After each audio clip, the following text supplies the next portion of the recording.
Dear students, আজকে আমাদের এই ক্লাসটা হচ্ছে সেকেন্ড পেপারের একটু প্রিপারেশন নেওয়া যায় কিভাবে খুব দ্রুত, মানে খুব এক দিনের মধ্যে কিভাবে সব গ্রামারগুলো একটু মাথার মধ্যে নিয়ে চলে আসা যায় সেই ব্যাপারে। তো প্রথমে আমাদের যে ব্যাপারটা আছে সেটা হচ্ছে যে আমাদের মার্ক বন্টনের একটু এক পলক দেখে চলে যাও যে এখানে কোন গ্রামারে কত মার্ক আছে। নেক্সট আমরা প্রত্যেক গ্রামারের জন্য একটু পার্টিকুলারলি আমরা আলোচনা করব। নেক্সট আমরা চলে আসি আমরা প্রেপোজিশনে। আমরা দেখতে পাচ্ছি প্রেপোজিশনে এখানে আমাদের প্রথম গ্রামার, এখানে 5 মার্ক আছে। তো প্রেপোজিশনের ক্ষেত্রে তোমরা যে জিনিসটা মাথায় খেয়াল রাখবা সেটা হচ্ছে যে অ্যাপ্রোপ্রিয়েট প্রেপোজিশন যেগুলো আছে, যেগুলো ফিক্সড প্রেপোজিশন, সেইগুলো যেমন অ্যাবাইড বাই, তাই না, অ্যাকাস্টমড উইথ, অ্যাকাস্টম টু, ইত্যাদি ইত্যাদি, এই প্রেপোজিশনগুলো সবগুলো দেখে যেতে হবে। যদি পারো একটু এক পলক দেখে যাও। আর মোস্ট ইম্পর্টেন্টলি, যে আমাদের প্রেপোজিশন মেনলি কাজে কখন লাগে, আমাদের হচ্ছে কোনো নাউনের আগে আমরা প্রেপোজিশন ইউজ করি। অর্থাৎ প্রেপোজিশন মানেই হলো নাউনের পূর্বে অবস্থান। তো সেক্ষেত্রে তুমি দেখবা যে গ্যাপের পরে যে ওয়ার্ডটা আছে, অর্থাৎ প্রেপোজিশনের যে গ্যাপ, সেই গ্যাপের পরে যে ওয়ার্ডটা থাকবে সেই ওয়ার্ডের সাথে দেখবা যে কোন বিভক্তি যুক্ত আছে, সেই বিভক্তি ধরে কিন্তু আমরা প্রেপোজিশন করতে পারি। যেমন এখানে আমরা দেখতে পাচ্ছি কে রে প্রতি থাকলে টু হয়। ইউজুয়ালি মনে রাখবা ডেস্টিনেশন থাকলে, ডেস্টিনেশন অথবা ডাইরেকশন এগুলো থাকলে পারে আমরা টু ইউজ করতে পারি, টুয়ার্ডস এগুলো ইউজ করতে পারি। দ্বারা দিয়া কর্তৃক বোঝালে বাই হয়, বাই হবে যদি পার্সন, ইউজুয়ালি কোনো পার্সন দ্বারা। উইথ হবে যদি কোনো ইনস্ট্রুমেন্ট দ্বারা, কোনো, অর্থাৎ কোনো কিছু দিয়ে কোনো কিছু কাজ করতেছো। অর্থাৎ যেমন মনে করো যে তুমি এমন হতে পারে she wrote the letter with a pen, কলম দিয়ে, কিন্তু কলম নিজে কিছু লেখে নাই, কলমকে ইউজ করে, অর্থাৎ কলমটা তুমি ইনস্ট্রুমেন্ট হিসেবে ইউজ করলা, সেক্ষেত্রে আমার উইথ হয়। সো ফর যদি দেখো যে জন্য এরকম সেন্স দেয় তাহলে ফর হয়। ফ্রম অথবা দেন, হইতে থেকে চেয়ে হলে ফ্রম অথবা দেন। ও র এর হলে অফ, যেমন এটা কামালের বই, this is the book of Kamal. কামালের, কামালের সাথে র এর আছে, এর জন্য অফ হয়ে যাবে। নেক্সট অধিকরণের সপ্তমী, অর্থাৎ ইন এ অন্তস্থ তে, যদি বিভক্তি এ অন্তস্থ তে থাকে তাহলে ইন অথবা অ্যাট হয়। যেমন হি লিভস ইন ঢাকা, ঢাকাতে। হি লিভস ইন পূর্বপাড়া, পূর্বপাড়ায়। There is a boat in the river, নদীতে। সো এটা পিসি দাসের বই থেকে আমাদের সোর্স থেকে নিয়ে আসছি। তো এটা তোমরা দেখে নিতে পারো। এইটা জানা থাকলে মোটামুটি তুমি মিনিং করতে পারলে নাম্বার অনেক চলে আসবে প্রেপোজিশনে। সো প্রেপোজিশনে আমি যেটা অলরেডি বলছি, আহ, একটু অ্যাপ্রোপ্রিয়েট প্রেপোজিশন গুলো দেখে যাবা। আর যে কাজগুলো করবা সেটা হচ্ছে যে বোর্ড কোশ্চেন যেগুলো আছে, বোর্ড কোশ্চেন অবশ্যই সলভ করবা। সলভ করার পরে বাদ বাকি কিছু সেট, 20-30 সেট যা পারো দেখে যাও, শুধু দেখে যাও। 20-30 সেট প্রশ্ন পড়ে যাও বোর্ড কোশ্চেন সলভ করার পরেও, তাহলে দেখবা যে অন্তত আমরা কিছু হয়তো কমন পেয়েও যেতে পারি। আর একটা জিনিস কি, মানে আমাদের ফার্স্ট পেপার থেকে কিন্তু অনেক সময় প্রিপোজিশনের প্রশ্নগুলোও কিন্তু আসে, অনেক সময় সরাসরি টেক্সট তুলে দেয়। সেগুলো টেক্সট গুলো যদি ভালো করে পড়া থাকে সেক্ষেত্রে কোনো প্রবলেম হবে না। নেক্সট আমাদের চলে আসবে gap feelings activities with clues, অর্থাৎ স্পেশাল ইউজ অফ ওয়ার্ডস। আচ্ছা, স্পেশাল ইউজ অফ ওয়ার্ডস এর ক্ষেত্রে আমরা কি বলতে পারি যে এখানে আমরা কিন্তু দেখো বোর্ড প্রেসক্রাইবড বেশ কিছু ওয়ার্ড আছে। এই যে ওয়ার্ডগুলা, এই যে দেখতে পাচ্ছ, was born, have to, has to, would rather, had better, let alone, ইত্যাদি ইত্যাদি, এই ওয়ার্ডগুলো দিয়ে কিন্তু গ্যাপ ফিলিং আসবে। এর বাইরে আসবে না তোমাদের জন্য, যেহেতু আমাদের এটা হচ্ছে তোমাদের শর্ট সিলেবাসের। তো শর্ট সিলেবাসে এই সুবিধাটা আমরা একটু পাচ্ছি। তো যাই হোক, আমাদের প্রত্যেকটা ওয়ার্ডের ইউজ আমাদের জানতে হবে। এখানে এই গ্রামার করার ক্ষেত্রে মোস্ট ইম্পর্টেন্টলি হলো, তোমরা জানো যে এখানে স্টুডেন্টরা 3টা জায়গায় মিস্টেক করে। সেটা হলো হ্যাভ টুর জায়গায় হয়তো উড রেদার দিয়ে ফেলে, আবার উড রেদারের জায়গায় হয়তো দেখবা যে হ্যাড বেটার দিয়ে ফেলে। তাহলে এই 3টার পার্থক্য আমাদের জানতে হবে। Have to, has two, had to, এইটার সাথে উড রেদার এবং হ্যাড বেটার কোথায় হবে।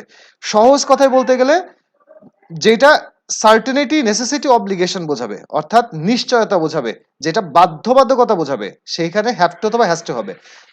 প্লুরাল নাম্বার হলে হ্যাভ টু, অথবা ফার্স্ট পারসন হলে have to, third person singular number হলে হ্যাজ টু, পাস্ট টেন্স হলে হ্যাড টু হবে। এটা দেখবা যে বাধ্যবাধকতা বোঝায় কিনা। Secondly, would rather, would rather হচ্ছে দেখবা যে বরং, ইউজুয়ালি সেন্টেন্সে দেখবা এইটা খুঁজবা দেন আছে কিনা। যদি সেন্টেন্সে দেন থাকে তাহলে সেখানে উড রেদার ইউজ করতে পারো। দেখবা এখানে তুলনা বোঝায়, দুইটা বস্তুর মধ্যে তুলনা বোঝায়। নেক্সট চলে আসবে হ্যাড বেটার। হ্যাড বেটার মানে হচ্ছে উচিত, যেটা শুড শব্দের একটা ফোর্সফুল এক্সপ্রেশন, অর্থাৎ এটা আমরা শুডের মতো ইউজ হয়। এই সেন্টেন্সটা চেনার সব থেকে ইজি ওয়ে হলো, খেয়াল করবা সেন্টেন্সের শুরুতে ইউজুয়ালি ইউ টিউ দিয়ে স্টার্ট থাকে, অর্থাৎ উপদেশ দেওয়ার জন্য থাকে, যে you fail twice, you had better read seriously. So you শব্দটা যদি থাকে তাহলে ধরে নিতে পারো এখানে হ্যাড বেটার হতে পারে। নেক্সট লেট অ্যালোন মানে দূরের কথা, অ্যাজ সুন অ্যাজ মানে যত দ্রুত সম্ভব ইত্যাদি। আর অ্যাজ ইফ অ্যাজ দো এখানে তোমরা নিশ্চয়ই জানো অ্যাজ ইফ অ্যাজ দো থাকলে প্রেজেন্ট প্রথম অংশ প্রেজেন্ট টেন্স থাকলে পরেরটা পাস্ট টেন্স হয়ে যায়, আর প্রথমটা পাস্ট টেন্স হলে পরেরটা পাস্ট পারফেক্ট হয়। যেমন হ্যাড ফলেন এখানে আসছে। আচ্ছা হোয়াট ইফ মানে তাহলে কি হবে, এমন কি মানে ভবিষ্যতে কি হতে পারে এমন কিছু বোঝাতে হোয়াট ইফ ব্যবহৃত হয়। হোয়াট ইজ লাইক এবং হোয়াট ডাজ লুক লাইক এই দুটো খুবই সহজ, বিকজ এখানে দুইটা করে গ্যাপ থাকে, প্রথম গ্যাপে হোয়াট ইজ বসে, লাস্টের গ্যাপে লাইক। এখানে প্রথম গ্যাপে হোয়াট ডাজ বসে, দ্বিতীয় গ্যাপে লুক লাইক বসে। যেমন এখানে what is the girl like, এখানে দুইটা গ্যাপ থাকবে। নেক্সট লেস্ট মানে পাশে ভয় আছে, এই ভয়ে যে, তো লেস্টের পরে কিন্তু সবসময় শুড আসে, শুড অথবা মাইট এবং ভার্বের বেস ফর্ম চলে আসে। সো এই ব্যাপারগুলো একটু দেখে যেও, আমরা ইন্ট্রোডাক্টরি ইট দেয়ার এইগুলো একটু দেখে যেও, এক এক পলক দেখে যাও, রুল পড়ে যাও। আমার মনে হয় না এখানে পাশে পাস পাওয়া সম্ভব, তোমরা যদি শুধুমাত্র have to, has to, would rather এবং হ্যাড বেটার এইটার ক্ষেত্রে যদি একটু কনসিয়াস থাকো তাহলে এখানে পাশে পাস চলে আসবে। নেক্সট আমাদের চলে আসবে যে গ্রামারটা, সেটা হচ্ছে কমপ্লিটিং সেন্টেন্স। কমপ্লিটিং সেন্টেন্সে কিন্তু তোমাদের অনেক মার্ক, অনেক মার্ক, 10 মার্ক। খেয়াল রেখো 10টা গ্যাপ, 10টা গ্যাপে 10টা মার্ক। এখানে কিন্তু আমাদের এ প্লাস পাওয়ার অনেক মানে সিক্রেট কিন্তু এখানে লুকিয়ে আছে। এখানে যদি মিস্টেক করে ফেলো ধরা খাওয়ার সম্ভাবনা অনেক বেশি, কিন্তু এখানে নাম্বার তোলারও বেশ বড় সুন্দর একটা জায়গা। তো আমাদের করতে হবে কি, যে এইখানটা আমরা দেখতে পাচ্ছি যে সরি 1 মিনিট, আমরা এখানে দেখতে পাচ্ছি শর্টকাট এখানে আমাদের আলোচনা করা আছে। প্রথমে চলে আসবে কন্ডিশনাল সেন্টেন্স। দেখো কন্ডিশনাল সেন্টেন্স কিন্তু 3 প্রকার এবং প্রত্যেকটা বোর্ডে তুমি খেয়াল করে দেখবা বিগত বছরের প্রত্যেকটা বোর্ডে প্রত্যেকটা কলেজে এটা কিন্তু প্রত্যেকবারই ইফ ক্লজ দিয়ে আনলেস ক্লজ দিয়ে এটা সেন্টেন্স কিন্তু আসছেই। সো এটা আমাদের মোস্ট ইম্পর্টেন্ট আইটেম, যে ইফ দিয়ে সেন্টেন্স আসতেই পারে। ইফ এর 3টা নিয়ম, ইফ যুক্ত বেসিক্যালি 3টা নিয়ম, 4টা নিয়ম আছে, তবে বেসিক্যালি 3টা নিয়ম, এই 3টার মধ্যেই আমাদের প্রশ্ন আসবে। দেখো এখানে বলতেছে ইফ যুক্ত সেন্টেন্স যদি প্রেজেন্ট টেন্স হয় পরেরটা হবে ফিউচার টেন্স। যেমন 3টা সেন্টেন্স মনে রাখবা, if you study you will pass, if you study present tense, তারপর কি হয়েছে you will pass. Second clause if you studied past tense, if you studied ভার্বের দ্বিতীয় রূপ, তারপর কি হয়ে গেল ইউ উড পাস। এখানে ক্যান অথবা কুড নিয়ে আসতে, কুড নিয়ে আসা যেতে পারে, ক্যান না, ক্যান আসবে প্রেজেন্ট টেন্সে, কুড আসবে সেকেন্ড ক্লজে, আমরা কুড নিয়ে আসতে পারি। তো উড দিয়ে আমরা মুখস্থ রাখি, অথবা একটা সেন্টেন্স মুখস্থ করে রাখো, একটা করে সেন্টেন্স মুখস্থ রাখো, তাহলে দেখবা যে অন্তত পরীক্ষার হলে এটা কান টানলে মাথা আসে সিস্টেমে এটা দেখবা পেয়ে পেয়ে গেছো। নেক্সট আমাদের থার্ড কন্ডিশনালে হচ্ছে পাস্ট পারফেক্ট টেন্সে if you had studied, had আছে এবং তারপরে ভার্বের তৃতীয় রূপ আছে, তারপরে কি হবে উড হ্যাভ প্লাস ভার্বের তৃতীয় রূপ। তাহলে আমরা সেকেন্ড ক্লজে দেখলাম, সেকেন্ড কন্ডিশনাল দেখলাম পাস্ট টেন্স ছিল ইফ যুক্ত, তার জন্য পরবর্তীতে উড প্লাস ভার্বের বেস ফর্ম হয়েছে। কিন্তু যখনই এটা পাস্ট পারফেক্ট টেন্স হয়েছে অর্থাৎ হ্যাড প্লাস ভার্বের তৃতীয় রূপ হয়েছে, তখন উড হ্যাভ হয়ে গেছে এবং ভার্বের তৃতীয় রূপ হয়ে গেছে। এইটা খেয়াল রাখো, এই এই রুল থেকে কিন্তু তোমাদের প্রশ্ন আসার সম্ভাবনা 99%। Next as if as though, আমরা কিছুক্ষণ আগেই বললাম স্পেশাল ইউজ অফ ওয়ার্ডস এ করাতে যে অ্যাজ ইফ অ্যাজ দো এখানে কিন্তু দুইটা নিয়ম বেসিক্যালি। সেটা হচ্ছে যে যদি প্রেজেন্ট টেন্স থাকে তাহলে পরের ক্লজটা পাস্ট ইনডিফিনিট টেন্স হবে, আর প্রথম ক্লজটা যদি পাস্ট ইনডিফিনিট হয় তাহলে সেকেন্ড ক্লজটা হবে পাস্ট পারফেক্ট। এইটা শুধু মনে রাখো, এই ছবিটা একবার মনে একবার মানে কি বলা যায় মস্তিষ্ক দিয়ে একটা ক্লিক করে রাখো, তাহলে দেখবা যে অন্তত এটা মনে থাকলে অ্যাটলিস্ট তুমি এখান থেকে ভুল করে আসবা না অ্যাটলিস্ট। যেমন এখানে উদাহরণটা দেখো, he talks as if he knew everything. এটা টক্স প্রেজেন্ট টেন্স আছে, প্রেজেন্ট টেন্সের জন্য এটা পাস্ট হয়ে গেল, কিন্তু যখনই এটা পাস্ট পারফেক্ট হয়েছে তখন সেটা সরি পাস্ট টেন্স হয়েছে তখন সেটা পাস্ট পারফেক্ট হয়ে গেছে। যেমন it was a long time past tense, তারপরে কি হয়ে গেল আই হ্যাড সিন হিম। এটা সিমিলার, কিন্তু এটা সিন্সের জন্য একই রুল। সিন্স যখন আমাদের টাইম নির্দেশ করবে তখন কিন্তু সিন্সের ক্ষেত্রে একই রুল আমরা অ্যাপ্লাই করব। সিন্স যদি টাইম নির্দেশ করে সেক্ষেত্রেও প্রেজেন্ট থাকলে পাস্ট, পাস্ট থাকলে পাস্ট পারফেক্ট। সো দ্যাট এখানে আমরা can not could not so dot dot dot that, so that থাকলে ক্যান অথবা কুড চলে আসবে। ইট ইজ হাই টাইমের 3টা রুল আছে, কিন্তু ইট ইজ হাই টাইমের সব থেকে মোস্ট কমন রুল হলো ইট ইজ হাই টাইমের পরে যদি সাবজেক্ট থাকে তাহলে ভার্বের দ্বিতীয় রূপ হয়ে যাবে। যেমন it is high time we changed, not change, we should change না, উই উইল চেঞ্জও হবে না, কি হবে ইট ইজ হাই টাইম উইটা সাবজেক্ট, উই এর পরে কি হবে, ভার্বের দ্বিতীয় রূপ হয়ে যাবে। নেক্সট লেস্ট, লেস্ট থাকলে পরে পরবর্তীতে শুড অথবা মাইট হবে। Okay, next with a view to থাকলে ভার্বের সাথে আইএনজি হবে। অর্থাৎ হোয়াইলের রুলটা হচ্ছে সাবজেক্ট, যদি তুমি দেখো যে যদি সাবজেক্ট থাকে তাহলে ভার্বের সাথে কন্টিনিউয়াস টেন্স হবে, সাবজেক্ট থাকলে কন্টিনিউয়াস টেন্স, আর যদি সাবজেক্ট না থাকে তাহলে সরাসরি ভার্বের সাথে আইএনজি যোগ হবে। ওকে, টিল আনটিলের ক্ষেত্রে আমরা দেখতে পাচ্ছি এটা টেন্স অনুযায়ী হবে। টেন্স যদি প্রেজেন্ট টেন্স থাকে তাহলে wait here until I come back, he waited until I came back, just tense অনুযায়ী পরিবর্তন করে দাও, তাতেই হয়ে যাবে। বাদ বাকি রুলগুলো একটু দেখে যেও, একবার চোখ বুলাই যেও। আমি এটা আর এত বলতেছি না তোমাদেরকে, তোমাদের কাছে সবার কাছে শিট টিট থাকতে পারে, এই পিডিএফ না থাকলে পারে আমাকে নক করেও আমি তোমাদেরকে হোয়াটসঅ্যাপে পিডিএফ দিয়ে দিব। নেক্সট আমাদের পরবর্তী গ্রামার চলে আসি। পরবর্তী গ্রামারটা হলো রাইট ফর্ম অফ ভার্বস, খুবই important right form of verbs. Right form ভার্বসে 7 মার্কস। রাইট ফর্ম অফ ভার্বসে আমাদের মূল কথা হলো এই যে রুলটা আমরা পড়লাম না কমপ্লিটিং সেন্টেন্সের, এই কমপ্লিটিং সেন্টেন্সের রুলগুলাই মেনলি রাইট ফর্ম ভার্বসে আমাদের কাজে লাগবে। সবগুলো সেন্টেন্সের এই রুলগুলাই আমাদেরকে রাইট ফর্ম ভার্বসে খুব হেল্প করবে। তারপরেও আরেকটা জিনিস আমাদের খেয়াল করতে হবে, সেটা হচ্ছে যে রাইট ফর্ম ভার্বসের ক্ষেত্রে আমরা খেয়াল রাখবো সাবজেক্ট ভার্ব এগ্রিমেন্টের ব্যাপারটা খেয়াল রাখবো। সাবজেক্ট কি হচ্ছে, সাবজেক্ট সিঙ্গুলার নাকি প্লুরাল, এইটা অ্যাক্টিভ ভয়েসে আছে নাকি প্যাসিভ ভয়েসে আছে, এই ব্যাপারগুলো খেয়াল করলে আমার মনে হয় যে তোমরা দেখবা যে এখানটায় আমরা ফুল মার্কস পেয়ে যাব। নেক্সট চলে আসো ন্যারেটিভ স্টাইল অর্থাৎ ন্যারেশনের ক্ষেত্রে তিনটা কথা আমরা এদিকে মনে রাখি, আমরা তিনটা জিনিস পরিবর্তন করতে হয় ন্যারেশনে, মনে আছে কিনা জাস্ট একবার রিমাইন্ডার করে দেখো। চেঞ্জ দ্য প্রোনাউন, ন্যারেশনের ক্ষেত্রে প্রথম কাজ হবে আমাদের প্রোনাউনটা চেঞ্জ করা। দ্বিতীয় কাজ হবে ব্যাক শিফটিং দ্য টেন্স, টেন্সের ব্যাক শিফটিং করো। প্রেজেন্ট টেন্স থাকলে পাস্ট টেন্সে করে দেবা, পাস্ট টেন্স থাকলে পাস্ট পারফেক্ট, প্রেজেন্ট ইনডিফিনিট থাকলে পাস্ট ইনডিফিনিট, প্রেজেন্ট কন্টিনিউয়াস থাকলে পাস্ট কন্টিনিউয়াস। সো এই রুলটা তোমরা সবাই জানো, back back shift of tense. And last number যেটা পরিবর্তন আসবে সেটা হলো টাইম অ্যান্ড প্লেস এক্সপ্রেশন, অর্থাৎ হেয়ার থাকলে দেয়ার, দিস থাকলে দ্যাট, ইত্যাদি ইত্যাদি। সো এই তিনটা জিনিস মনে রাখলে আমাদের কিন্তু ন্যারেশনের নাম্বার ফুল নাম্বার পেয়ে যাওয়ার সম্ভাবনা আছে। এখানে বেশ কিছু ক্রিটিক্যাল জিনিস আছে, সেই ব্যাপারগুলো তোমরা মানে নিশ্চয়ই জানো যে কোশ্চেনের ক্ষেত্রে কি নিয়ম থাকতে পারে, অথবা রিকোয়েস্ট থাকলে কি হইতে পারে, সো এলাস থাকলে কি হইতে পারে, তাই না, এই শব্দগুলো। তবে আমাদের এখানে আরেকটা ব্যাপার আছে, সেটা হচ্ছে যে আমাদের ন্যারেশনে কিন্তু একটা ব্যাপার ঘটে অনেক সময়, যে ডিরেক্ট থেকে ইনডিরেক্ট না, ইনডিরেক্ট থেকে আবার ডিরেক্ট করতে বলতে পারে। অর্থাৎ দেখা গেলো সেন্টেন্সটা দেওয়া থাকলো এরকম, এবার বললো যে এটাকে ডিরেক্ট করো। এক্ষেত্রে আমার পরামর্শ থাকবে মাথাটা ঠান্ডা করে রুলটা এবার জাস্ট উল্টায় দেওয়ার চেষ্টা করবা, যে আস্ক থাকলে কি হতো, আস্ক থাকলে আসলে কোশ্চেন হতো, সো এইভাবে লাস্টে কোশ্চেন চিহ্ন আসবে, সো এই ব্যাপারগুলো ইনভার্টেড কমা চলে আসবে, এই ব্যাপারগুলো একটু তোমার মাথা ঠান্ডা করলে আমার মনে হয় যে অ্যান্সার গুলো পেরে যাওয়া সম্ভব। একটু প্র্যাকটিস করে যেও, তাহলেই দেখবা যে হয়ে যাবে। নেক্সট আমাদের দেখো তো আমাদের কি আছে, নেক্সট মডিফায়ার্স আছে। আচ্ছা মডিফায়ারের ক্ষেত্রে, আচ্ছা মডিফায়ারের ক্ষেত্রে আমাদের মূল কথা হলো এখানে স্টুডেন্টরা অনেক মিস্টেক করে, যে মডিফায়ার আমরা কিভাবে করব, কিন্তু আমার কাছে মনে হয় যে এটা সব থেকে সহজ একটা টার্ম হলো, আইটেম হলো মডিফায়ার। মডিফায়ারের ক্ষেত্রে আমাদের দু একটা জিনিস খেয়াল রাখতে হয়, সেটা হলো যে প্রি মডিফায়ার কি, পোস্ট মডিফায়ার কি। প্রি মডিফাই হলো ওয়ার্ডের আগে বসে মডিফাই করে, পোস্ট মডিফায়ার হলো ওয়ার্ডের পরে বসে মডিফাই করে। সো মডিফায়ার ব্যাপারটা মোটামুটি এইটাই, কিন্তু তারপরে স্টুডেন্টরা মিস্টেক করে ফেলে।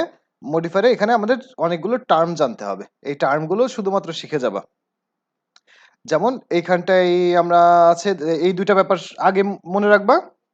অ্যাজেক্টিভ মডিফাই করবে একটা নাউনকে, আর অ্যাডভার্ব মডিফাই করে একটা ভার্ব অ্যাজেক্টিভ আর আর একটা অ্যাডভার্বকে। ঠিক আছে, অ্যাজেক্টিভ মডিফাই করবে কাকে, নাউনকে, অ্যাডভার্ব মডিফাই করবে কাকে কাকে, ভার্বকে, অ্যাজেক্টিভকে এবং অন্য আর একটা অ্যাডভার্বকে। সো যখনই তোমার সামনে চলে আসবে বলবে যে হি ওয়াক্স ড্যাশ স্লোলি, এই স্লোলিটাকে মডিফাই করো, তাহলে স্লোলি কোন পার্ট অফ স্পিচ এটা আগে বুঝতে হবে, অ্যাডভার্ব। অথবা দেখবা যে কোশ্চেনের মধ্যে ব্র্যাকেটে লিখে দিবে প্রি মডিফাই দ্য অ্যাডভার্ব। তো তুমি আগে থেকে তো জানো যে অ্যাডভার্বকে মডিফাই কে করে, অ্যাডভার্ব। সো এখানে আরেকটা অ্যাডভার্ব নিয়ে আসতে হবে, হি ওয়ার্কস ভেরি স্লোলি দিলে পরে এই সেন্টেন্সটা হয়ে যায়, এইটা আর কি। সো এই পেজের যেটুকু লেখা আছে এইটা যদি শুধুমাত্র তুমি জানো, মডিফায়ারের 50% তুমি সলভ করতে পারবা, একদম গ্যারান্টেড। নেক্সট বিভিন্ন টার্ম গুলো আমাদের জানা লাগে, তবে একটা জিনিস মনে রাখবা কিন্তু, সেটা হচ্ছে যে ব্র্যাকেটের ভেতরে যেটা লেখা থাকে, ব্র্যাকেটের মধ্যে যেটা লেখা থাকে, এই যেমন এই যে এই কথাটা pre modify the noun with a noun adjective, হ্যাঁ, নাউন ক্লজ অমুক তমুক, এইগুলো যা লেখা থাকে না কেন এইটা মনোযোগ সহকারে পড়ে তারপরে সেই অনুযায়ী কিন্তু গ্যাপটা পূরণ করবা। আন্দাজে একটা ওয়ার্ড দিয়ে দিও না। যেমন এখানে কি বলছে দেখো, নাউন অ্যাজেক্টিভ চাইছে। নাউন অ্যাজেক্টিভ কি? নাউন অ্যাজেক্টিভ হলো যে নাউনটা অ্যাজেক্টিভের মতো কাজ করে, অর্থাৎ এই যে বলছে he is my dash friend, এখানে তুমি ক্লোজ বা বেস্ট এই শব্দগুলো নিয়ে আসবা না। কারণ ওইগুলো তো ক্লোজ বা বেস্ট এই শব্দগুলো তো অ্যাজেক্টিভ, অ্যাজেক্টিভ আনতে পারবো না আমরা, এখানে নিয়ে আসবো নাউন অ্যাজেক্টিভ, মানে হচ্ছে একটা নাউন দিয়ে দিব, যে কোনো একটা নাউন। তার মানে নাউন অ্যাজেক্টিভ চাইলে তুমি অ্যাজেক্টিভ নিয়ে আসবা না, নাউন অ্যাজেক্টিভ চাইলে তুমি নিয়ে আসবা একটা adjective. He is my class friend হতে পারে, আমার ইউনিভার্সিটি ফ্রেন্ড, তাই না? হি ইজ মাই মানে কোচিং ফ্রেন্ড, তাই না? এরকম হতে পারে, চাইল্ডহুড ফ্রেন্ড, কত কিছু হতে পারে। সো সেই সকল ওয়ার্ডগুলো নিয়ে আসবা যেগুলো নাউন, পিওর নাউন, সেই নাউনটাকে আরেকটা নাউনের পূর্বে বসিয়ে দিলেই সেটা হয়ে যাবে নাউন অ্যাজেক্টিভ। আচ্ছা, এখানে অ্যাডভার্ব কিভাবে পাওয়া যায় সেটা নিয়ে সম্পর্কে আলোচনা করা আছে। এই তিনটা প্রশ্ন করলে পরে হোয়েন, হোয়ার, হাউ দিয়ে প্রশ্ন করবা ভার্বকে, তাহলে অ্যাডভার্ব পেয়ে যাবা। যাই হোক, নেক্সট অ্যাপোজিটিভ। অ্যাপোজিটিভ সম্পর্কে দেখো, দেখে যাও, একবার পড়ে যাও। অ্যাপোজিটিভ হলো নাউন সম্পর্কে অতিরিক্ত তথ্য, যেমন Mister Karim, comma, our head teacher is no more, এগুলো হচ্ছে অ্যাপোজিটিভ। পজেসিভ, তারপর এদিকে ডেমনস্ট্রেটিভ, ইত্যাদি ইত্যাদি, এই সবগুলোই তোমরা একবার একটু দেখে যেও, একবার পড়ে যেও। এখানে আসলে আলোচনা করার এত টাইম আমাদের হচ্ছে না, সো আমাদের একটু শর্টকাট করতে হচ্ছে। Next, sentence corrector, synonym, antonym এবং পাংচুয়েশন। দেখো এই দুটোর কথা আগে বলি। পাংচুয়েশনের ক্ষেত্রে আহ, যে রুলস অলরেডি তোমরা জানো, যেটা আমরা পড়িয়েছি এতদিন ধরে, সেই ব্যাপারগুলা একটু মাথায় রেখো। পাংচুয়েশনের জন্য আমার মনে হয় না যে তোমরা কোনো বিপদে পড়বা। এটা পাংচুয়েশনটা তোমরা রুলস বেশ ভালোই জানো, তোমরা নিজেদের মতো করে লিখতে পারবা। সিনোনিম অ্যান্টোনিম নতুন করে এখন মুখস্থ করে কিভাবে পাশ করা যায় এই ধান্দা বাদ দিতে হবে, বিকজ সিনোনিম অ্যান্টোনিম এখন মুখস্থ করে 2 দিন পরে পরীক্ষা দিবা, এটা আশা করা ঠিক হবে না।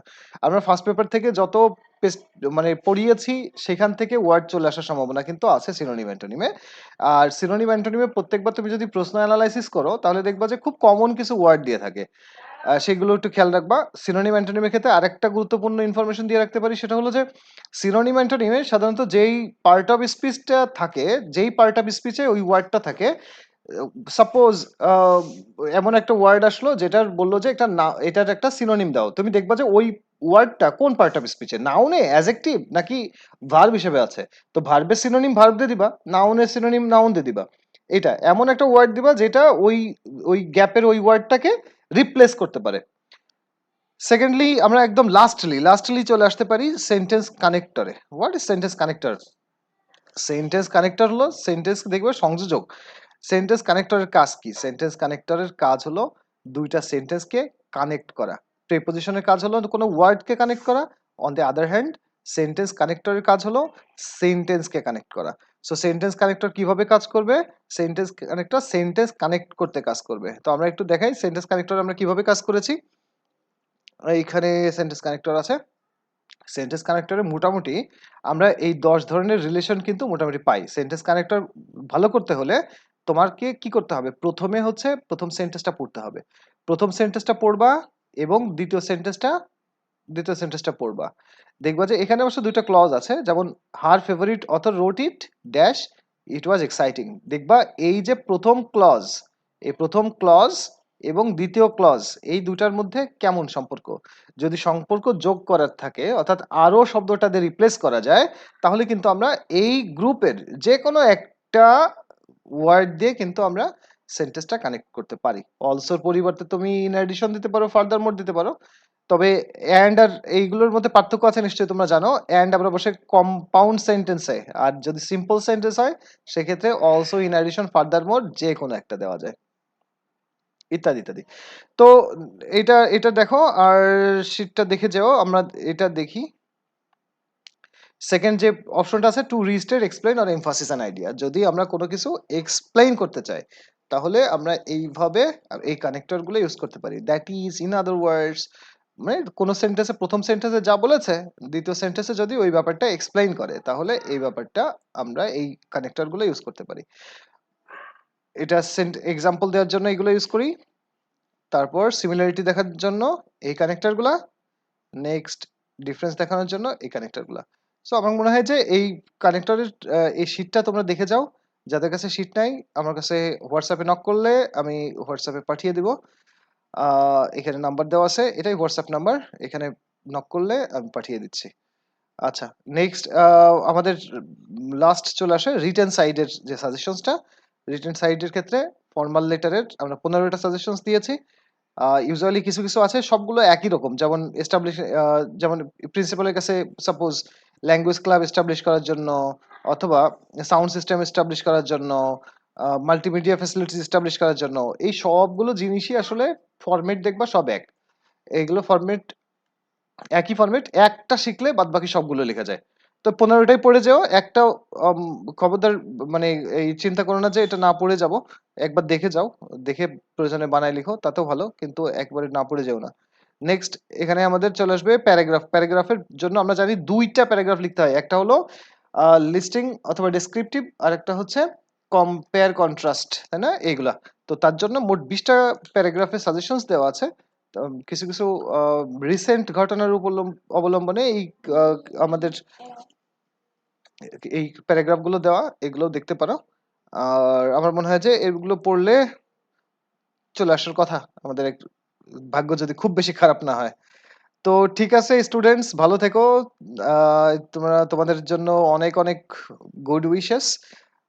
আশা করি তোমাদের পরীক্ষা খুব ভালো হবে। আমি মনে প্রাণে চাই তোমাদের সবার এক্সাম খুব ফাটায় খুব ভালো হোক। Love you all. ভালো থেকো।